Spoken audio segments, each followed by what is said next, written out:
सम्माननीय पूज्य गुरुजी गुरुमा वृंद, अतिथि तथा मोर छोट और बड़ भाई और भौणी माने, आज हेउची 15 अगस्त 2025 79तम स्वाधीनता दिवस। 1947 मसीहार एही दिन रे भारत इंग्राज शासनरु मुक्ति पाइथिला। एही दिनटी आम पई गर्व और गौरवर दिन। स्वाधीन भारत हेउची शूरवीरंक रक्तरे लेखा जाइथिबा इतिहास। महात्मा गांधी, नेता सुभाष चंद्र बोस, भगत सिंह तथा समस्त स्वाधीनता संग्रामी माननकु आमे स्मरण करूछु। स्वाधीनता दिवस हेउची भारतर गौरव और गरिमार प्रतीक।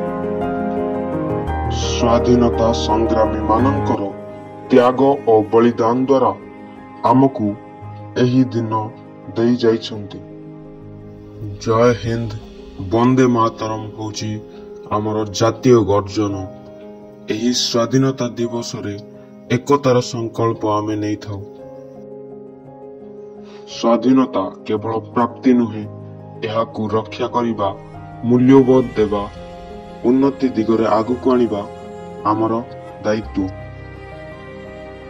आमे समस्ते मिसी एही देशर शिक्षा, विज्ञान, नैतिकता और संस्कृतिर उन्नति करिबा, अन्याय विरुद्ध रे आवाज उठाइबा।